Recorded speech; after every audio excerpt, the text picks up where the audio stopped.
A pesar de que el Sony X80K tiene panel ADS y a pesar de que no cuenta con algún tipo de tecnología de retroiluminación que le ayude a decrecer aún más el efecto clouding o efecto de nubosidad, aún así el resultado realmente es muy bueno en esta área, aun cuando el contenido tenga algún tipo de tecnología de alto rango dinámico. De hecho, en la gran mayoría de escenas el resultado no se distancia mucho del Samsung. Obviamente, si en la escena aparece algún tipo de menú, este menú va a generar que las luces LED del Sony se incrementen en cuanto a luminancia y por ende también incremente la cantidad de efecto clouding. Pero al quitar este tipo de menús, la intensidad de luminancia de los LEDs decrece considerablemente. Sí es cierto que en el Samsung esto no sucede porque la luminancia de las luces LED se mantiene aun cuando en la pantalla aparezca un menú. Dejando esto de lado, debo decir que el Sony X80K es uno de los pocos televisores, o de hecho hasta ahora es el único televisor con panel ADS con tecnología de retroiluminación básica que yo podría tener en cuenta para mi uso personal. Aunque siempre voy a preferir un televisor LCD LED con panel VA, porque como ves el resultado en este tipo de escenas seguirá siendo mejor o por lo menos un poco mejor. Y es que ambos modelos cuentan con un tipo de tecnología de atenuación general en sus pantallas, porque cuando en la escena hay mucha oscuridad, las luces LED tienden a atenuarse un poco a nivel general, pero obviamente esa atenuación será un poco más alta en el Samsung porque tiene panel VA. Pero vuelvo y repito, el Sony no hace un mal trabajo, de hecho en la mayoría de escenas es muy bueno, pero sí es cierto que en unas pocas escenas, como te voy a mostrar en estos pocos segundos, el resultado en el Sony no es que sea el más agradable. Pero como te digo, en la gran mayoría de escenas el resultado es realmente muy ameno a pesar de que tenga panel ADS. Pero obviamente en este caso será mejor en el Samsung debido a que tiene panel VA. Y el nivel de detalles también será un poco mejor en el Samsung. Ambos televisores son LCD con algún tipo de tecnología de retroiluminación, LED directa básica para el caso del Sony y LED Edge también básica para el caso del Samsung, es decir que no cuentan con tecnologías de atenuación local. El Sony sería un modelo de gama media baja del 2022, mientras que el Samsung es un modelo de gama media baja del 2023. Panel ADS en todos los tamaños para el Sony y panel VA en todos los tamaños para el Samsung. En cuanto a tecnología de color, en ambos casos se basaría en Quantum Dots, pero en el Sony se le coloca el nombre de Triluminos Pro, mientras que en el Samsung se conoce como QLED, en donde la Q haría referencia por supuesto a los Quantum Dots. Debo decir que en algunos casos, en algunas escenas, pareciera que el Sony pudiera generar mayor cantidad de brillo. Es como si la tecnología Triluminos permitiera un poco más de luminancia dependiendo de los colores que haya en la escena, aunque también puede variar un poco dependiendo de cada modo de imagen. Pero cuando se mide la cantidad de brillo con los fondos blancos en pantalla, con el modo cine o modo película en ambos modelos a distintos porcentajes de apertura de ventana, la cantidad de brillo en el Samsung será un poco mayor. Pero retomando este aspecto en cuanto a escenas con color, el resultado tanto en cuanto a brillo como en cuanto a combinación y precisión de colores a mí personalmente me gusta más, o de hecho mucho más, los resultados por parte del Sony, y creo que en esto le ayuda también el hecho de que tiene panel ADS. Pero también es cierto que el hecho de que en el Samsung en algunas escenas con alto rango dinámico se perciba un poco menos de brillo o un poco menos de luminancia es porque el parámetro conocido como trazado de tonos de HDR, el cual te estoy mostrando en este momento, al activarlo decrece un poco la luminancia para intentar mejorar un poco el nivel de detalles, por lo cual si quieres mayor cantidad de brillo simplemente puedes intentar desactivando este parámetro. En cuanto a las capacidades de saturación de color, quiero mencionarte que el Sony además cuenta con la tecnología Live Color, como te estoy mostrando en este momento. Recuerda que la base de los colores o de la tecnología de color para ambos modelos sería Quantum Dots. La capacidad de saturación de color en ambos televisores es realmente muy alta, pero pienso que en el caso del Sony es un poco mejor la combinación, aún al incrementar este parámetro a la máxima capacidad. Obviamente no te estoy diciendo que incrementes la capacidad máxima de este parámetro, solamente te muestro de lo que son capaces ambos modelos en esta área de saturación de color. También debes saber que el Sony es compatible con la tecnología de alto rango dinámico Dolby Vision. Esta tecnología en el caso del Sony solamente se activa de forma automática y se desactiva de forma automática. En el caso del Samsung, la tecnología que se activaría en este caso sería HDR10, porque ningún televisor Samsung es compatible con la tecnología Dolby Vision. Aún así, considero que la tecnología HDR10 tiene muy poco que envidiarle al Dolby Vision, tanto en cuanto al nivel de detalles como también en cuanto al realce de colores. Pero debes tener presente que en el Sony las tecnologías de alto rango dinámico HDR10 y HLG se pueden añadir o se pueden quitar, mientras que en el Samsung esto no es posible. En el Samsung las tecnologías de alto rango dinámico solamente se añaden o se quitan de forma automática. Y tal vez para algunas personas esto pueda resultar en una leve ventaja a favor del Sony. Para estos resultados en cuanto a escalado de imagen utilizo el modo imagen cine en el Sony y el modo imagen película en el Samsung con contenido en rango dinámico estándar. El resultado es realmente muy bueno en ambos modelos, es muy similar o casi igual. Recuerda simplemente que ningún televisor 4K te va a mostrar resultados en 4K cuando la resolución del contenido sea demasiado baja. Y también ten presente que cuando el contenido tenga 480p o menor resolución, el resultado tanto en estos como en cualquier otro televisor 4K será terrible porque se van a percibir muchas partes pixeladas o levemente borrosas. La uniformidad de colores grises en ambos modelos es realmente muy buena, con muy poco efecto de pantalla sucia, y lo bueno es que en ambos modelos el efecto de pantalla sucia pasará prácticamente desapercibido en la gran mayoría de escenas, aun cuando haya mucho volumen de color. El manejo de los reflejos de focos de luz en pantalla en ambos modelos es más que decente. En el caso del Sony le ayuda el hecho de que tiene panel ADS y en el caso del Samsung le ayuda el hecho de que tiene mayor cantidad de brillo. Pero en cuanto al resultado que tiene que ver con los ángulos de visión, es importante decir que en el Sony son mucho mejores debido al hecho de que tiene panel ADS, mientras que en el Samsung no son buenos, lo cual se debe al hecho de que tiene panel UVA. Por ende, en el Samsung los colores lucen muy blanquecinos al observar la pantalla desde un ángulo muy amplio, mientras que en el Sony los colores no pierden tanto volumen, por lo cual el Sony es mejor para ver un partido de fútbol o jugar videojuegos con familiares o amigos que deban sentarse alrededor de esta pantalla.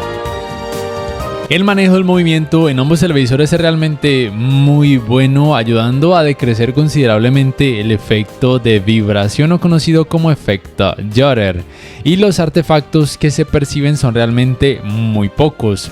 Los artefactos hacen referencia a una especie de deformidades entre las líneas que delimitan a cada personaje o a cada forma en cada escena, lo cual aparece cuando hay mejoría digital en lo que tiene que ver con el manejo del movimiento.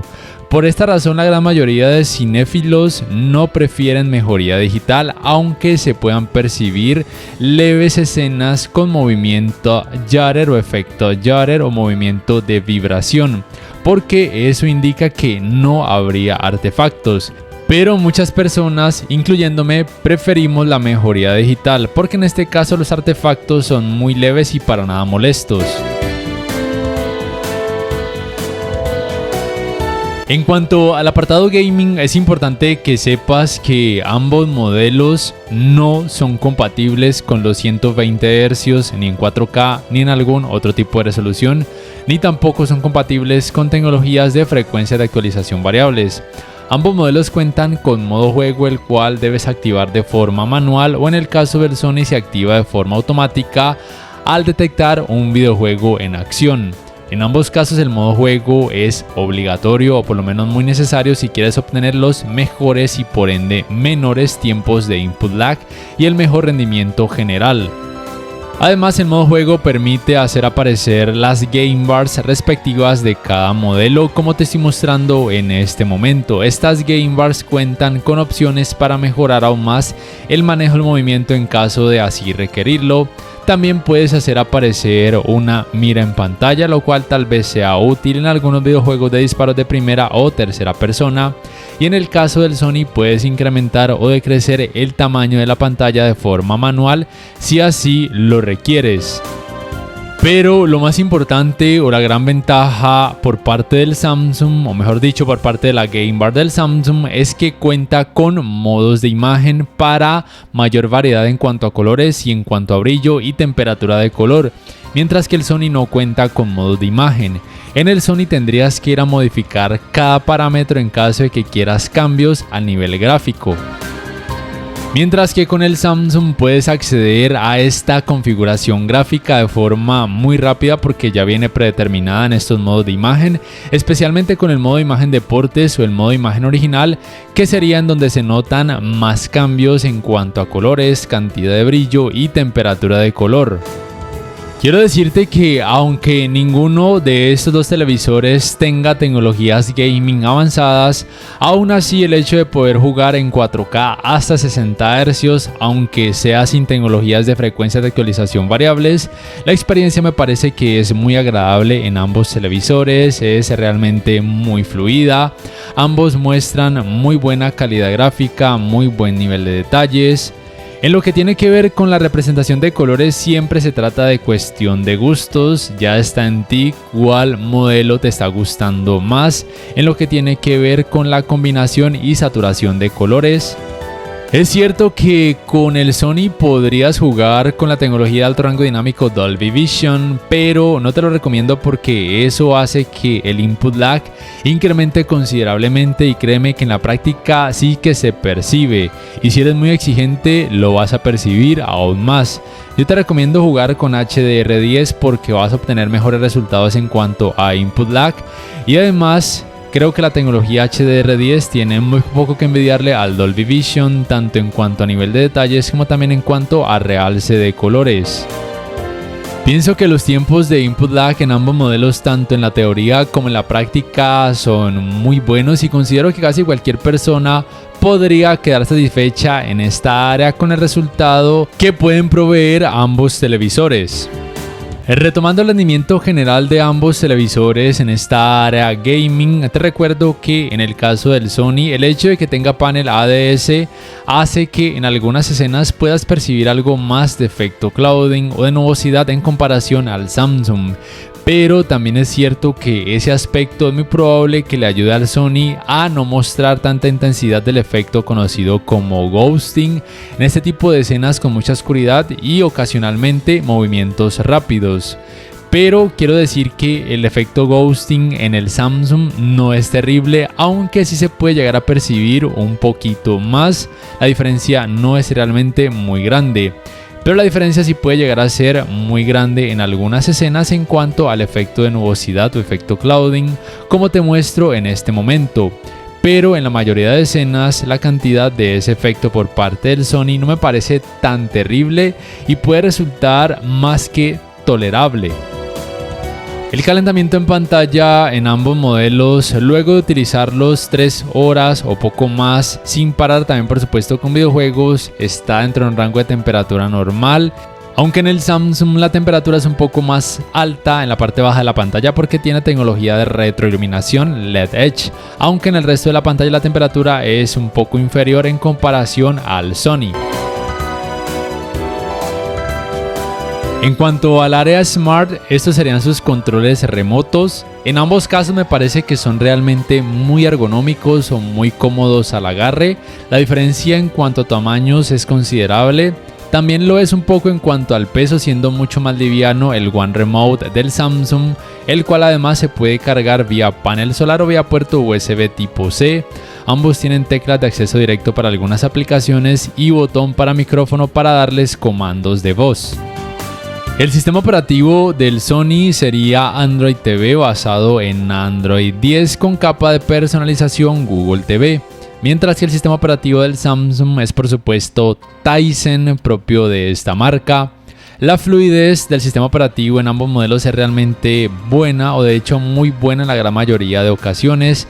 Abren rápido las aplicaciones, cargan rápido los videos, pero sí debo decir que el reconocimiento de la señal Wi-Fi, en este caso de 5 GHz, me parece que es un poco mejor por parte del Samsung.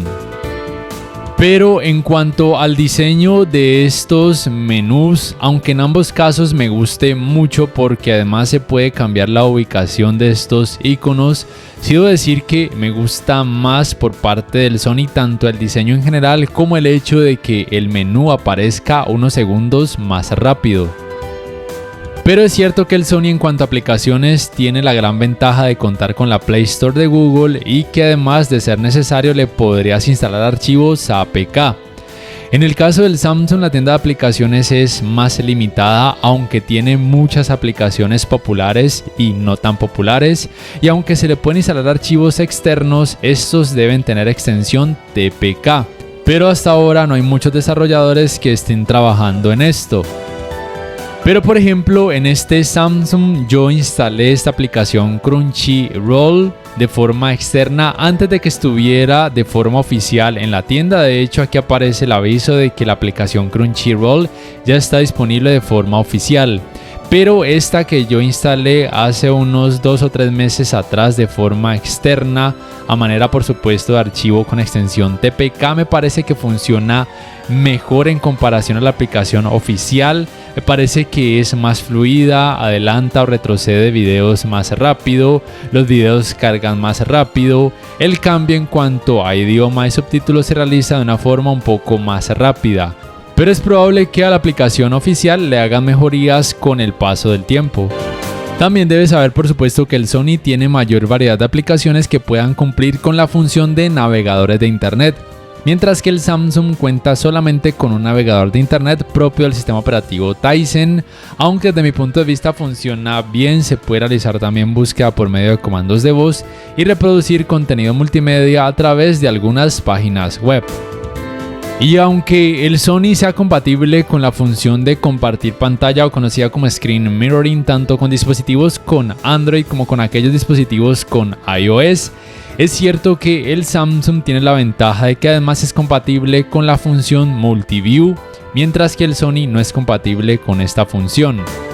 En el Samsung, por ejemplo, puedes visualizar en una pantalla lo que tengas reproduciendo en tu smartphone y en la otra, por ejemplo, la aplicación YouTube del televisor o algo conectado a alguna entrada HDMI o, por ejemplo, una cámara web. En cuanto a las entradas con el Sony tienes dos ventajas. Una de ellas es que uno de sus puertos USB es 3.0 y la otra es que tienes un puerto HDMI más para un total de 4. Por todo lo demás podríamos decir que son casi iguales. Mientras que en el Samsung la ubicación de algunas entradas cambia, no tienes un puerto USB 3.0 y tienes un puerto HDMI menos. En ambos casos, en ambos modelos, uno de los puertos HDMI es compatible con la tecnología canal de retorno de audio mejorado, la cual podría considerarse una característica propia de la tecnología HDMI 2.1, pero recuerda que ninguno de estos modelos es compatible con los 120 Hz en 4K. Para ir terminando este video, quiero primero hablarte del rendimiento del sistema de sonido de ambos televisores.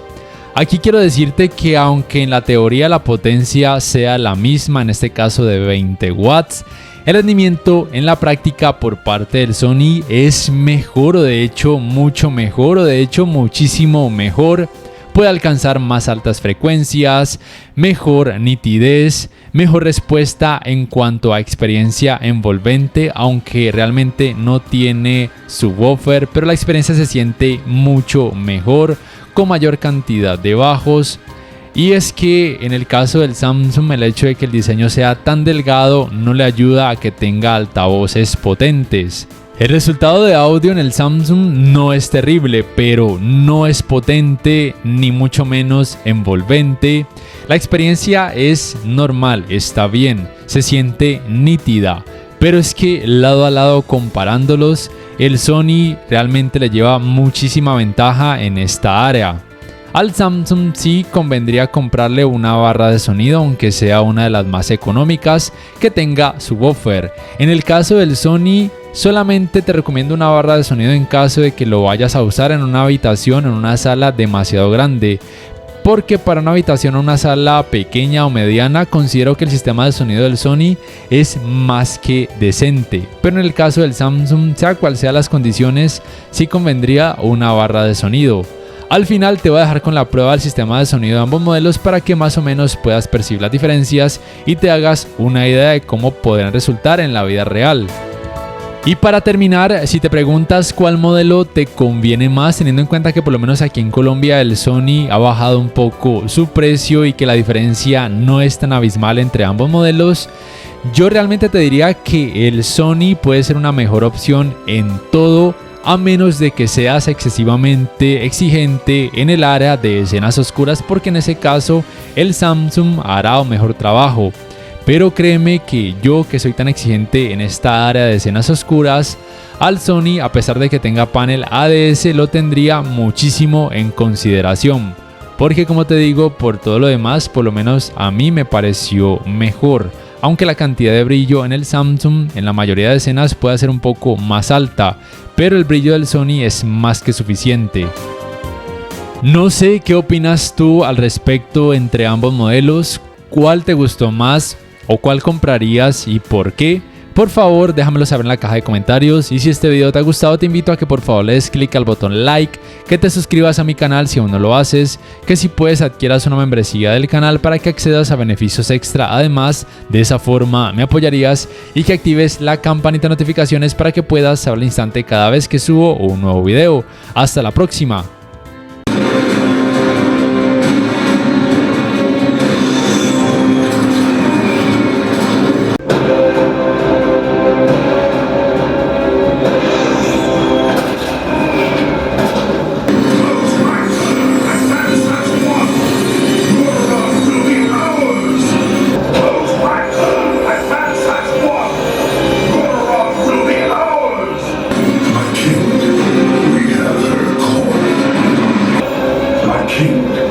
We have her call.